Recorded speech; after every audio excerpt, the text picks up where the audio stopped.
À quelques jours de la rentrée académique 2016-2017, les syndicats des enseignants supérieurs et les étudiants sont en grève. Les enseignants-chercheurs revendiquent le paiement de 2 mois d'arriérés de salaire et des primes, tandis que les étudiants protestent contre la suppression des bourses d'études annoncées par le gouvernement. Une situation qui risque de compromettre la rentrée universitaire prévue en octobre 2016. Les arrêts de primes sur le plan national dans toutes les institutions de l'enseignement supérieur, les arrêts de primes sont de l'ordre de 6 à 7 mois.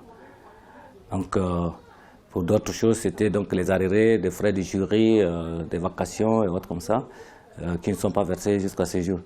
Et vient encore s'ajouter donc le retard sur les salaires.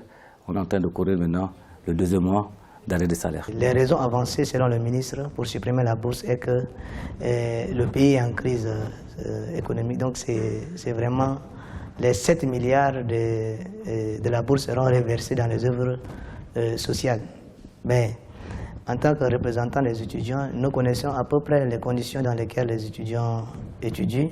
Les autorités en charge de l'enseignement supérieur indiquent avoir pris bonne note de la situation qui prévaut à l'approche de la rentrée académique. Elles appellent les différentes parties concernées au dialogue afin de trouver les solutions adéquates. La situation d'abord globale du pays, je n'ai pas à rappeler.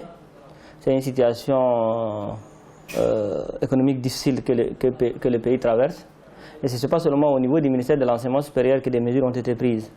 Vous vous rappelez certainement des 16 mesures prises par le gouvernement.